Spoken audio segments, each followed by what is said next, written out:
Liigi eggwanga ey'oku ntikko eya Uganda Premier League ezzeemu okuzannyibwa olwaleero n'emipiira ebiri egizannyiddwa ku bisaawe eby'enjawulo. Ogumu ku mipiira gino gwadde wakati wa Express FC mukwano gw'abangi ng'ekyazizza Mbarara City FC ku kisaawe ekya Hamuna Kivubo Stadium. Omupiira guno eddakiika 9 zigenze okuggwayo nga bannyinimu aba Express FC be baguwangudde goolo 3-1.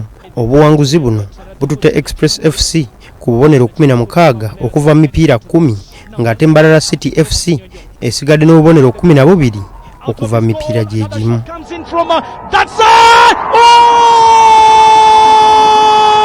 Omupiira ogwokubiri oguzannyiddwa Mbale Heroes ekubye Solito Bright Stars goal emu ku bwereere, guno nga guzannyiddwa ku kisaawe ekya Mbale City Grounds.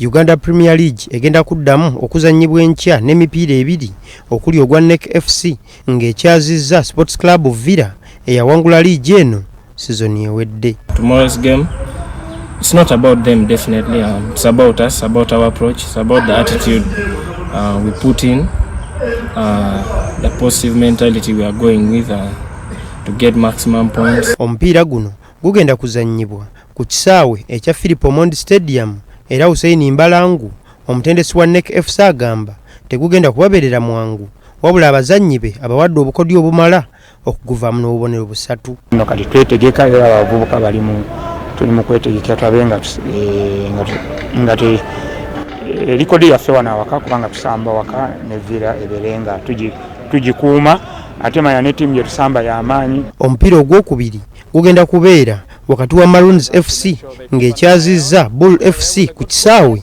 ekya Luzira Prisons Grounds.